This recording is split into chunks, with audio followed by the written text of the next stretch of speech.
your girl, Veronica Harris, host of the Veronica Harris Show. And today we continue our conversation with the Play Lady, Miss Pat Rumbaugh. And she's going to tell us some very funny and interesting stories. And the first story that she's telling us has to do with a football team and playing dress up for play. Pat Rumbaugh, take us away. Tell us, give us the backstory. Let's hear about this football team. What happened? Well, I got to tell you, summer of 2019, I had two wonderful interns, Jaden and Shalom. These guys were just so much fun. We had such a good time together. And Jaden kept telling me about going to football practice, and he, is on the Montgomery Blair High School football team. And I said, Jaden, you got to bring the football team to play day.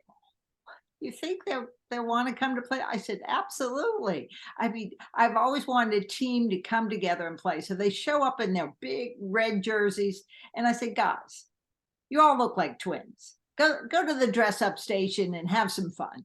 So next thing you know, people coming around, hey, Pat, have you seen the football team? I said, no, why?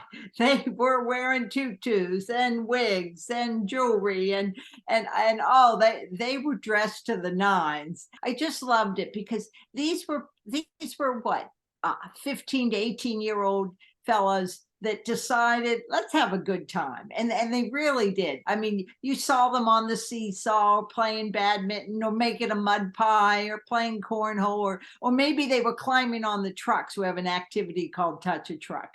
But a team. Were they doing this dressed up? Yes, dressed up. And so it made the whole entire play day. Yeah, that's the great thing about play. You can't take yourself seriously, and when you stop taking yourself seriously, that's when you can really have fun. And that's when you can, let your guard down and really start to enjoy being a human being. Like so many times we're taking ourselves so seriously. We have these guards up, we have these facades and these facades that we hide behind. But when you're playing, it's like, let's forget all that. Let's just do, let's just have fun. It's not about, well, this is how I'm supposed to be. And, it's just fun. It really is a good time, and you can really just be your authentic self. And playing, again, dressing up, using that creativity. That's why play is so important to education, in my opinion. We're both teachers, and that's why physical education is so important to people and to young kids, to be specific. It allows them to use that creativity, that exploration in terms of, like in this example, figuring out, what do I want to put on? How do I want to dress up? How do I want to represent myself? How do I want to, show this fun side of me that other subjects don't allow for? And I really find it sad when school districts or states want to take play away, because you really are taking something away that helps us be human, but also helps us create, innovate, and just become that next great thing that's out there. And it usually happens through play, believe it or not. It's not always just, you're sitting down and you get the light bulb. It's usually because, I don't know, maybe you're doing something active, and all of a sudden you're like, oh wait, that works. I can do that. And play helps facilitate that. I don't know. That's my opinion. What do you think? I 100% agree. Veronica, where I taught the first 19 years, we didn't have a gym on campus. But what we did have was the PE class. They would have one shorter period during the week, and then they'd have 1 2-hour 20 minutes, because we were supposed to get on a bus to go to a Boys and Girls Club. So I started to say, hey, it's nice weather. We don't need to get on the bus. The Rock Creek has a biking trail that we can go biking. So bring your bike to school, and we'll go on a nice long bike ride. Or we would walk to playgrounds, and then we would go to the tennis courts, and I'd play teach them tennis. And I also allowed the flexibility of, say we were on a field playing and a couple an activity, whether it was softball or soccer, didn't matter. There's a couple kids, I don't really care for active those type of activities. I'd say, okay, you can walk or jog going around the field long as I could see you. And I don't mind if, Veronica, you and your friend walk and talk together, long as you keep moving. And sometimes if someone just wants to listen to music, what's let's think outside the box. Let's let these middle schoolers, high schoolers really have fun and choose what they want to play. Yeah, And and that's important. We do that at my school district. We really embrace student voice, student choice. So we try to offer as many options. And if you can't find an activity that you like to do, then walk. And yes, we allow them to listen to music and things of that nature. And what we do find is that more of our students do participate. They do participate. Now, a lot of people, not well, maybe some teachers may feel like, well, there's no control, there's no structure. Oh, yes, there is structure. There's very much structure. But we also have, I see a higher level of participation. yeah, And that's what you really want with play. You want participation. Like oh, no more standing on the sidelines. Get out there and participate. Now, I see in your books there, we have some young people participating. That photography looks really good. And so talk about some of the photography that's in your books there. What do they show, illustrate for oh, us? so Daniel, his specialty is action photography. And I wanted to show, but this isn't just for young children. Right. Any age can appreciate how climbing is a great adventure and build strength, and jumping, and then running. Running really does feel great. And sliding. And it's fun. You can slide with a friend. And I would take my high school kids to playgrounds for that 45 minutes, and I'd say, okay, just play, we got 20 minutes, and said up and down. And then it's important to invite someone else to join you to play. And so to climb with me, jump with me again, run with me, slide with me. Yeah, this I one, see. for how simple, but and when I read this at a library or to preschool or elementary, there's always someone that gets up. You should see how fast I run, or I'm the best climber, and I get a kick out of that, and just having a good time together. But my favorite together is playing together. We got a little bit more as time went on with this one. We wanted to really show that there's a wide range that children can play outside. And so remember when you went on a tire swing, Veronica, as a child, Yes. some kids today don't even know what one is. So I want them to know what that is. And then playing in nature, or just playing with balls, a simple, throwing balls, catching a parachute. Parachutes are great. We had a good time together. Again, climbing in the neighborhood, or tugging on a rope. Just the fun of that. More ways to play. Swinging. Oh, every child should have the opportunity to swing, and even high schools should have swings. I wish they would have those big ones, so you could have 4 or 5 friends get together, and think how good you would feel if you could just go out and swing. But these are some of my favorite photos, because here you have these young girls showing how to do a handstand, or the monkey bars. These are things that, Veronica, you and I did, and this is why today we still don't look so bad, because we're No, we don't look so bad. And I strong. was just about to say that, the playground play was really our training ground. It really was. Instead of going to, I mean, and listen, I don't knock anybody's profession or job, Yeah. but instead of, there's a lot of people that train these young kids for specific sports or things of that nature. The playground was our training, the playground. And the fact that going arm over arm with the across the monkey bars and being on like a jungle gym and being able to hang upside down and then put and then curl yourself up to grab it, working that core. I mean, that really, to be, and I was at one point the best athlete in my high school.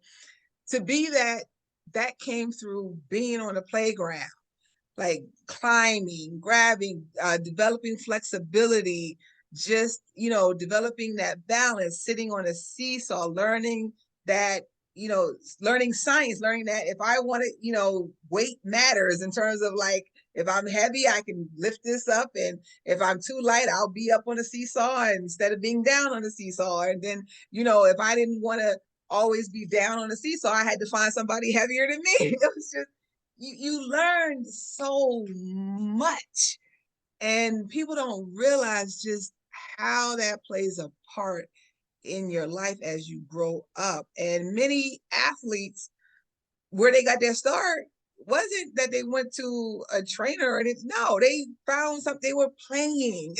you know Gymnasts jumping off the, off things, in some cases off roofs or whatever. But play really does open people up to many, many, many different endeavors in their life. And I don't think I would be the person that I am if I didn't, if I wasn't forced to be on the playground. And that's where you really first, and then let's talk about the social and the emotional thing. Okay, let's talk about that. Oh, well, I think for, let's say, we're more the outgoing child. And so we love being out there with our friends and just how good that made us feel. But I bet also, Veronica, you were that one, if you saw a girl sitting by herself and said, "Hey, come on over and play with us." And Well, not really. I was more for every man for themselves. But oh, oh, but it was, I think for a lot of people, play is a good thing, but then for some people, it can really be a type of a Lord of the Flies type situation sometimes on that playground. And I think, learning the skills of how to be a leader, okay, how to compromise, how to strategize, how to negotiate deals with people. A lot of that happens on the playground. I remember I learned how to count to five, 5, 10, 5 5, 5, 10, 50, because I was doing jump rope on the playground. So a lot of the skills that can be a benefit to us in our future do first occur on the playground. But I would also like to mention that for everybody, the playground wasn't fun, being the last one to be picked, or, it really is survival of the fittest on the playground. What are your thoughts? well, you're absolutely right. But for some reason, I had this in me that I wanted to include everyone.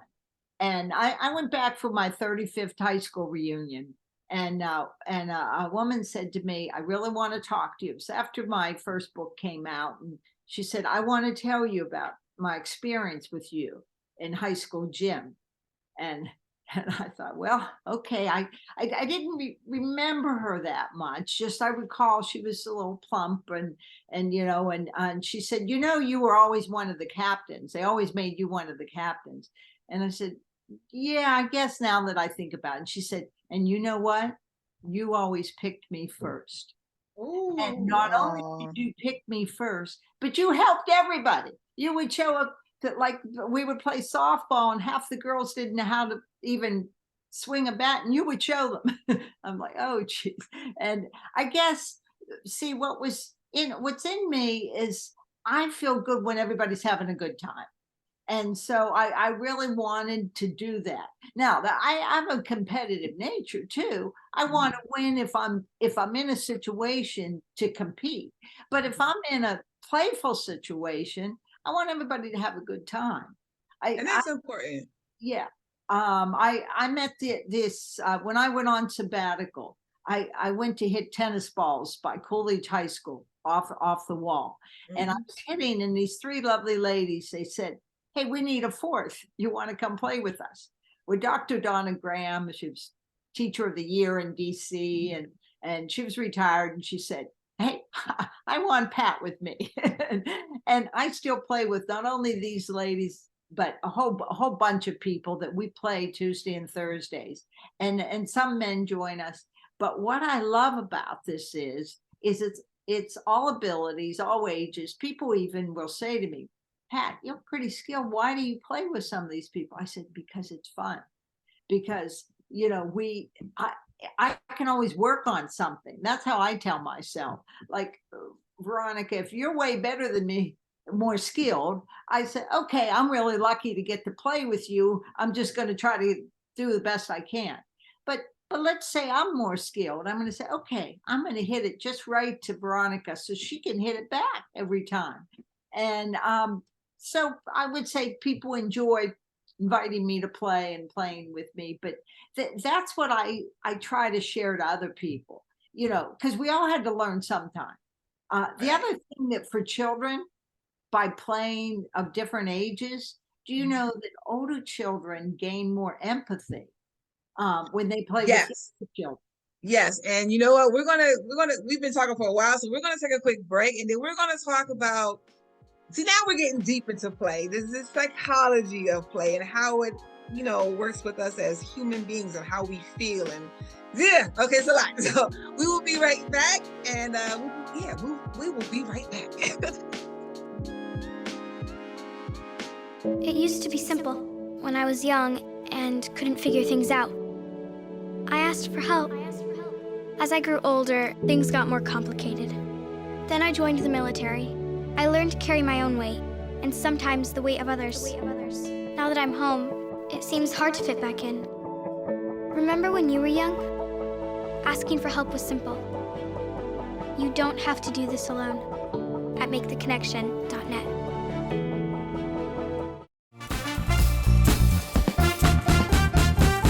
And we're back with Miss Pat Rumbaugh, the Play Lady. And before we just went to just our previous break, you were saying how when you play with someone, with a highly skilled person plays with someone who is lower skilled, they learn empathy. And what I like that you brought that up is that by playing sports, yes, we do learn our emotional, we develop emotionally. I guess that's what I wanted to say, because we develop empathy, right? And I'm going to let you talk about that a little bit more. But we also develop how to be inclusive of everybody, and we also learn to appreciate diversity, not only in skill level, but also in, hey, this person, they bring this to the table or they bring that to the table. And, that's the great thing about play. But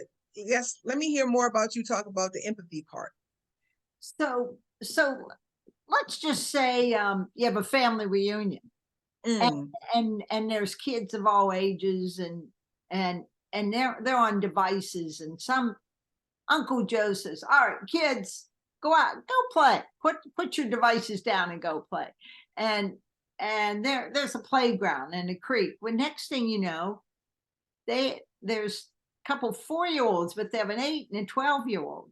And the 8 and 12-year-old, they know they're older and they know that they could easily go up and down the slide, but they start to play with these 4-year-olds.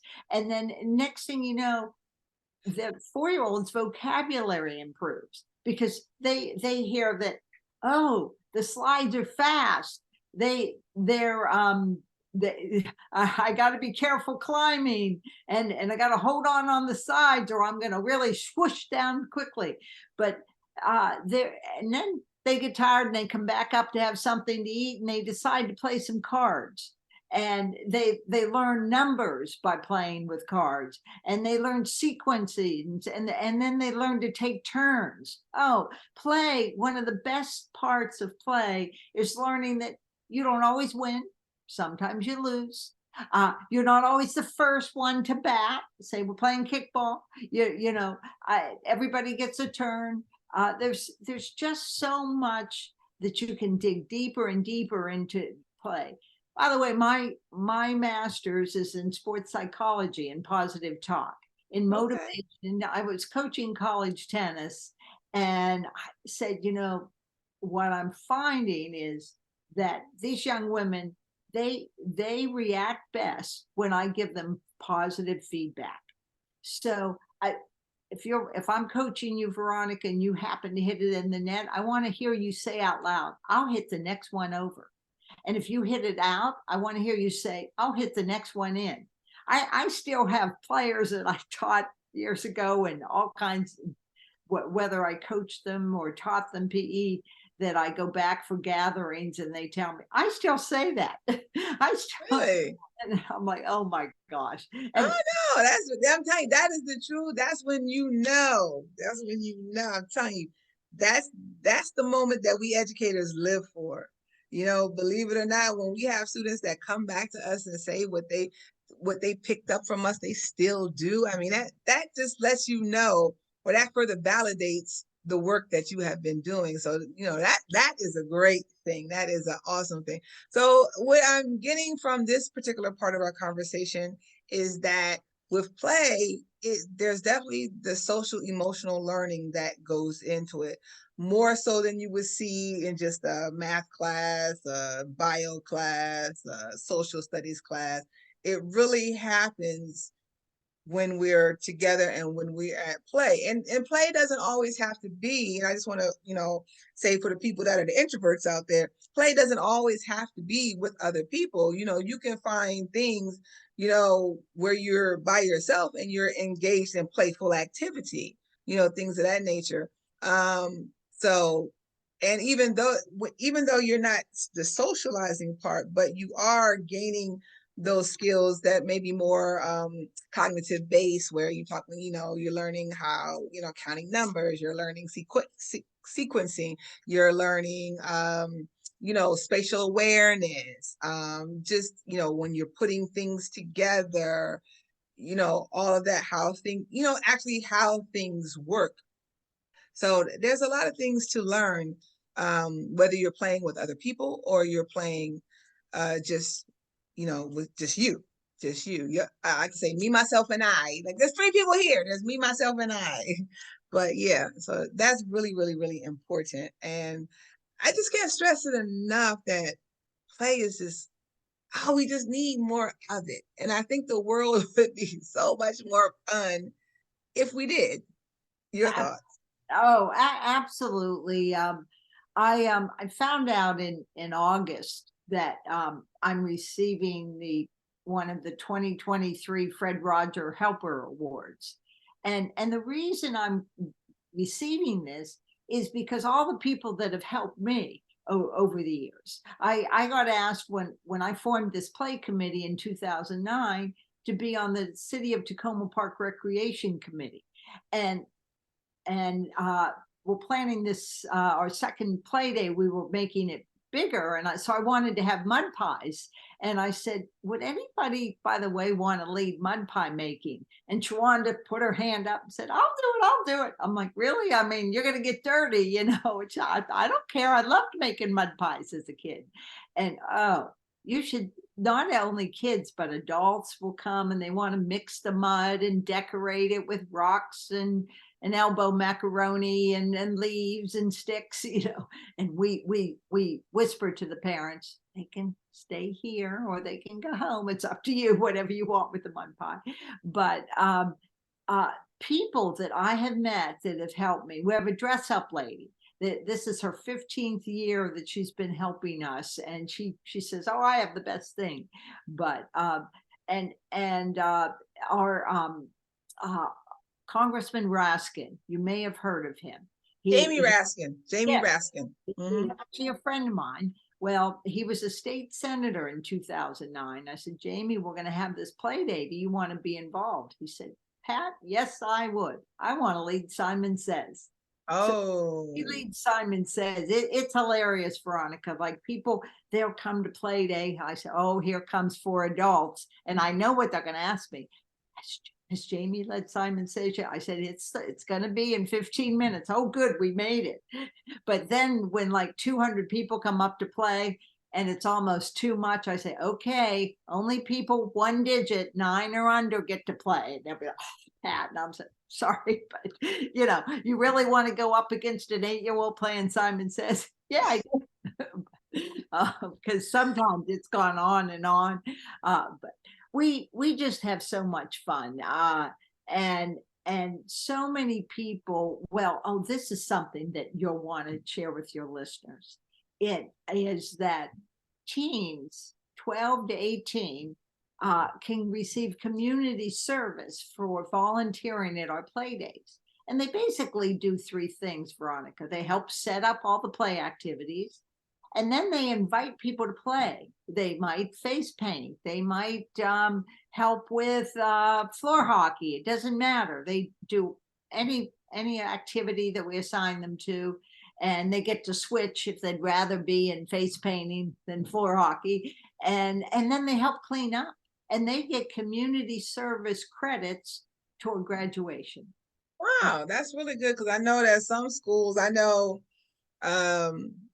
my school, my school got absorbed into Bishop McNamara, but they have a requirement that they have to do community service. So, and I know that sometimes there is, well, what do I do? What's a better way to than playing, and helping other people play. So that's good to know. That's good to know. But sadly, we have come to about the end of our time. We've talked a lot, and I just want to put a bow on everything. So what is the one thing in about a minute and a half what is the one thing you want to leave with the people that will view this, not just this episode, but also the other episode that I did with you? What do you want them to know? What do you want them to know about play? What do you want them to know about the Play Lady? Okay. First off, they deserve to play and they need to play. Everyone does. And you really do. You need to tell yourself, I do deserve to play. And so have a conversation with yourself after you watch these programs and say, okay, I'm going to start adding play to my life. Like I do a Sudoku every day. I give myself that, but I also try to give myself physical play, which you may want to do. And you may want to do it with a friend, or you may want to do it yourself, but you give yourself, put it on your calendar, make it a priority.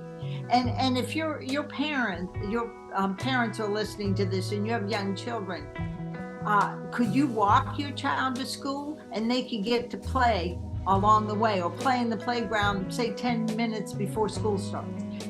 Find that time, make play a priority. Then the next thing is take a look at your community and say, how can I bring play to my community? Now, maybe you're not up to starting a play day or forming a play committee even, but maybe going to the recreation department and saying, hey, could we have where 2 hours during the week at this playground will be just come out and play. And maybe their supply the hula hoops and jump ropes and sidewalk chalk. Ask your councilwoman or councilman. That they may say, hey, that's a good idea. I think, or ask your recreation department, or ask your mayor. People will be surprised, and they'll say, that's something we could do.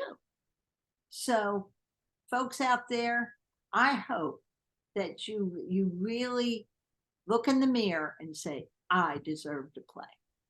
So what I'm getting from you is that A, make play a priority, or 1. And 2, everyone deserves to do it. Everyone deserves to play. Is that about right in a nutshell? You nailed it. Veronica. Yes, you did. Yes. Well, once again, thank you, Miss Pat Rumbaugh, the Play Lady. Thank you. You have educated me. Tacoma Park is the most playful city. Didn't know that. I learned that. I learned about, how to create a play date. How to create a play date. There's a handbook for this. To all my viewers out there in the DMV, and to anybody who will see this on other media platforms, definitely make play a priority. Be active, get out there. There's a lot to do, and your body and your mind will thank you for it. They will. As I like to say all the time, thank you all for joining us on the Veronica Harris Show. Until next time, you know what we say. Deuces. Oh, you know what I'm doing.